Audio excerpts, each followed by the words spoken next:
Hello, this is Matt on the Moon Lambo channel, and here's an article from Talk Finance, which is titled Ripple XRP Price Prediction 2022. Bright product with some dark spots on it. Well, I'll tell you what, Talk Finance, you have officially lost your article writing privileges. I, as Moon Lambo, am revoking your article writing privileges because you don't make no damn sense. And even in the headline, conflating Ripple and XRP, those are two different things. You're making a Ripple prediction, what the value of the company? No, you are not. You're talking about XRP, so don't put Ripple in the damn headline, you fools. Look, this is why we can't have nice things, folks. But the good news is, while this article is ridiculous, I do own a wood chipper. And so what I'm going to do is verbally rip this thing to shred, and then I will place this in my Moon Lambo wood chipper, and we will never have to speak of it ever again. I'll tell you what, when articles like this pop up and start getting circulated throughout social media, it makes me extra happy that I have a platform where I can destroy it. But I do want to be clear at the outset, I do not have a financial background of any kind. I am not offering financial advice, and you should not buy or sell anything because of anything I say or write. I'm just an enthusiast who makes YouTube videos as a fun hobby and likes to put WeberNet's content all up in my wood chipper. That's all that's going on here, though. Nothing else to see here, folks. And so, in we go. The main goal of Ripple Price Prediction 2022 is to make banking transactions fast and secure. Now, already right there, what in the ever-loving hell is that sentence? The main goal of Ripple Price Prediction 2022 is to make banking transactions fast and secure. What? So the goal of the article is to make banking transactions fast and secure? Did you read what you wrote? This is why your privileges have been revoked. You can reapply after the time span of your prediction has elapsed. Let's just say 2023. You can reapply at the Moon Lambo office, and we'll talk about maybe letting you write some stuff on a trial basis. Anyway, they continue. Current banking transactions include the exchange rate and transaction fees, and it takes a long time to complete the transaction. An alternative to Ripple is to use XRP cryptocurrency as the common currency. What in the ever-loving hell is that? Because they can. So here's a couple things. They conflate Ripple and XRP. They treat them as if they're the same thing in various spots in this article. But in this sentence, they treat them as different things, but clearly demonstrate they don't know what they are. They wrote, again, an alternative to Ripple is to use XRP cryptocurrency as the common currency. No. I mean, I can try and piece this together for them, but I don't think that they even understand this. RippleNet is software that was created by Ripple, which is a messaging system for payments, which doesn't require a currency, XRP or otherwise. It's purely messaging. In fact, that portion of the software doesn't need to, any currency of any kind. But if you're talking about settlement, that's where XRP comes in. There is a difference between payments and settlement. And so you can think about it like this. This is an easy example to kind of wrap your head around, because the settlement, that's the act where the money actually moves.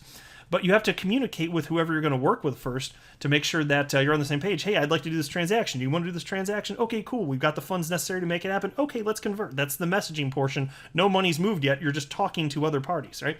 The movement of the money is the settlement. And so that's where you can think about it like this.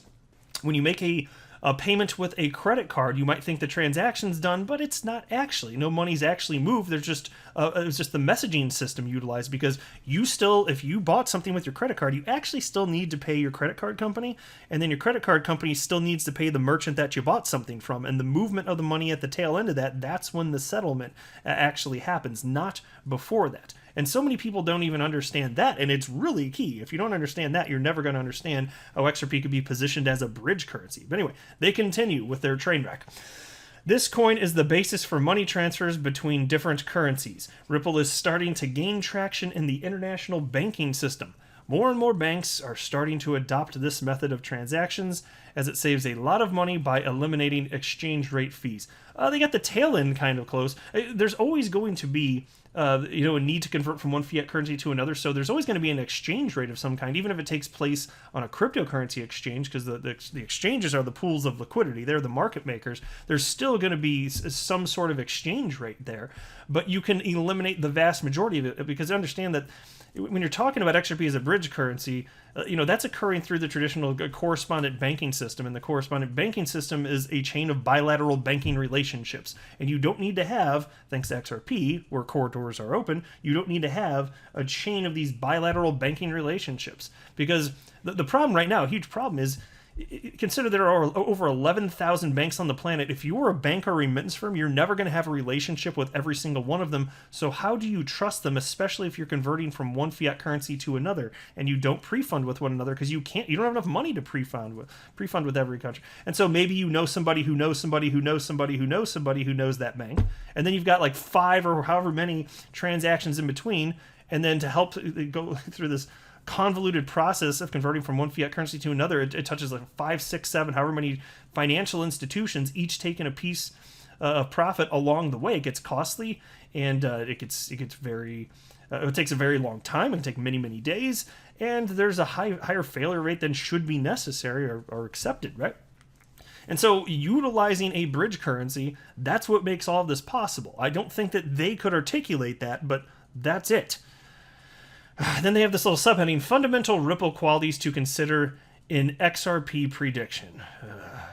The main advantages of Ripple are as follows. They got 3 bullet points. Number 1, high transaction speed. International payments can take days and sometimes weeks, while an average XRP transaction takes about 3 seconds. So right there, it looks like they're just conflating XRP and Ripple, because they said the main advantages of Ripple, and then they cited an advantage of XRP.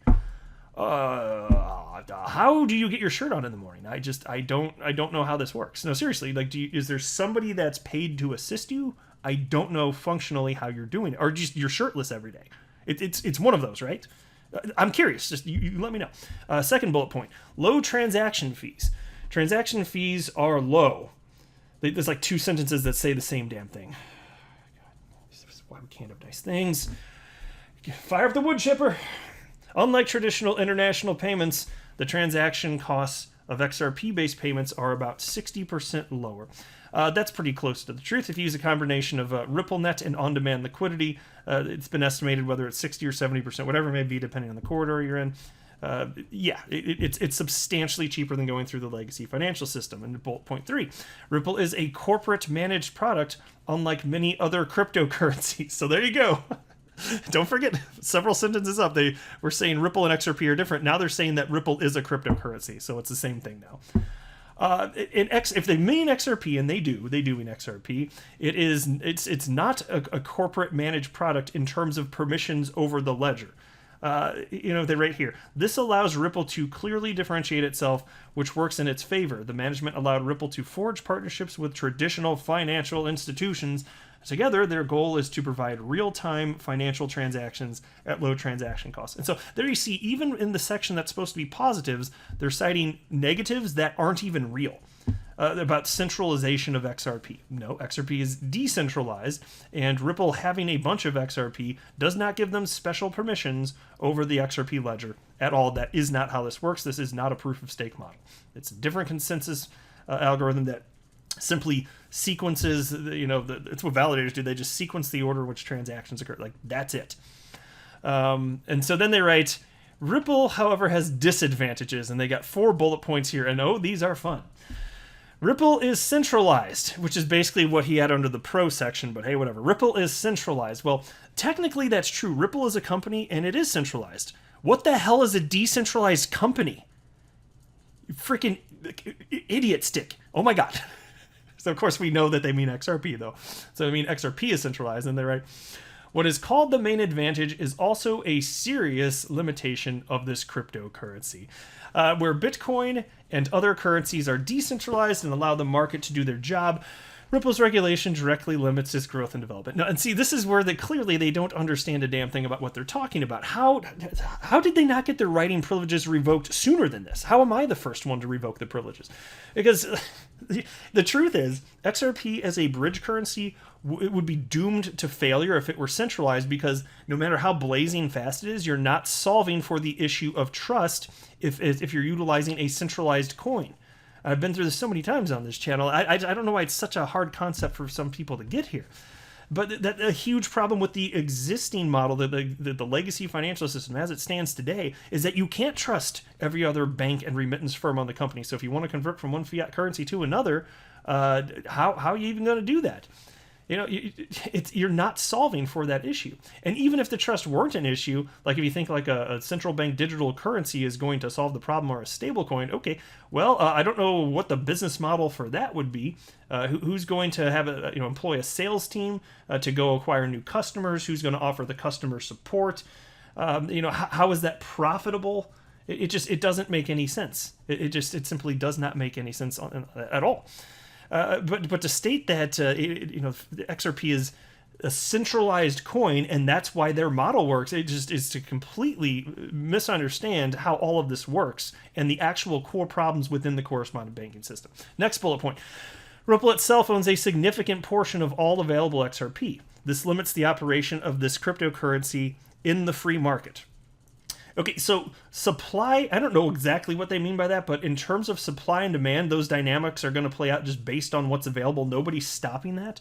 There are no special permissions over the ledger. It doesn't matter that Ripple has a large quantity. Just like if somebody owned half the supply of Bitcoin, it doesn't change the fact that the Bitcoin blockchain itself is decentralized. It wouldn't change that whatsoever.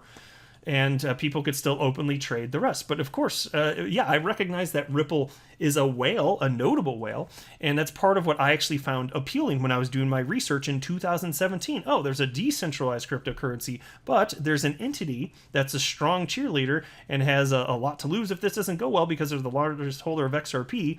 That's appealing to me. So no special powers over the XRP ledger. In fact, amendments Ripple, the company, has proposed have failed. They don't have special powers, but if they're going to be a bad actor, that's to their own detriment, and that's clearly obvious to me. So I saw that and I was like, okay, this is good. And so what some people would see as a negative, I see as a positive. And if you're here as an XRP holder, I'm suspect that you feel the same as me on that point. And then number 3, image problem. Ripple's image has been undermined by allegations of insider trading and coin pumping and dumping schemes. Despite the fact that these accusations turned out to be false, it affected the image of Ripple. Now, as far as specifically the allegation of insider trading, no, I've never even heard anything worded like that with XRP, but it's a factual statement, and Ripple has stated as much that XRP, it's not following developments that happen with Ripple. This is provably true. XRP's price action, it just moves with the rest of the market. It's tethered to Bitcoin. So no, definitely not. And then on the dumping schemes, if you're talking about them selling, well, Ripple only sells to strategic partners, and even aside from that, it's set as a certain percentage of volume, so that whenever Ripple does sell XRP, and it's not to retail users, by the way, it doesn't impact the global price of XRP. This is also provably true. Next bullet point, number 4 here. Also, the last negative point is the SEC lawsuit against Ripple over the illegal sale of XRP, which greatly undermined the movement of the coin at the beginning of the year. If not for this event, it is likely that prices could have been at a completely different level. That's more reasonable. I mean, it's pretty clear that the price of XRP tanked. I do think it's recovered to this point, and I still think it's such a global market, and they're still trading in the United States. It's just reduced. But despite the halting of trading of XRP on so many exchanges, a lot of that volume just moved to other exchanges, the 3 others that are willing to trade it right now, while there's still this regulatory uncertainty hanging over XRP.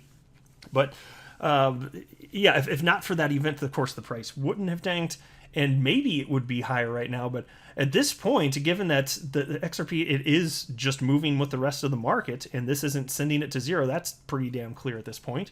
Given that's the case, I still don't think that this lawsuit is going to stop XRP from hitting its all-time high and entering a new realm of price discovery eventually. And I'm not telling you to buy or sell or hold based on that. That's just my personal unprofessional opinion, but that is what it looks like to me would be most likely here. While I also acknowledge, if there's suddenly out of nowhere we wake up one day and there's a news of settlement, the case is settled, it's possible you could have a run on XRP, but I'm saying even outside of that happening, I think it's still just going to move with the market anyway. Because think about it. Why do I feel so strongly about that? It is now. Fine. The news was bad and it crippled the XRP price for a short period of time, but then it rocketed up to $2. That wouldn't just happen if it weren't the case. The market was just heated. The whole market was heated. So you're just going to keep seeing stuff like that, I think, anyway. And then they ended up by writing Ripple XRP prediction 2021 and 2022. Oh, yes, please tell me what's going to happen with my beloved XRP. I want to know. What's your prediction? And they write the following. It was rumored that Ripple would partner with other cryptocurrencies such as VeChain. While there were no specific partnerships, the CEOs of both companies are positive about future collaboration when the time is right. This could mean a very good future for both cryptocurrencies. Therefore, Ripple's outlook can be called positive if everything goes as expected. So there you go. XRP price, it's going to be great if they partner with VeChain. What in the ever-loving hell is that crap? That makes no damn sense. And it comes from this. There's an article from CoinPedia. There's a bunch of articles about it. It's from last summer where the CEO of VeChain, he was interviewed and he said that he basically, I don't want to read this, but basically he said, yes, I know people that know people at Ripple and maybe we could be a good fit for a partnership because we don't do the same stuff effectively. So they're not competitors, basically, is what he was saying, because they're trying to solve different problems. So I don't know what the hell a partnership would look like given that you're in different fields completely, but if there's a way to improve payment flows for you and you're a Ripple customer and you're calling that a partnership, that's fine. I don't know what else it would be. But that's the reason? That has got to be the biggest BS nonsense reason that I could have ever imagined as the one that would result in XRP doing well this year and in 2022. Oh, yes, that partnership, because maybe VeChain will one day be a customer of Ripple. Oh, ooh, wow, very insightful. What the hell is this garbage? Is my wood chipper fired up yet? It's fun. I'm glad I got the platform to tear this stuff down and talk about a bit about how XRP actually functions and how Ripple is positioning XRP as a bridge currency. So at least I get to say my piece in response to all of this tripe. But this is what we're working with here, folks. This is what we're working with. How'd you feel about this one? I'll wrap up. I am not a financial advisor. You should not buy or sell anything because of anything that I say or write. That would be a very, very, very bad idea. Until next time, to the moon, Lambo.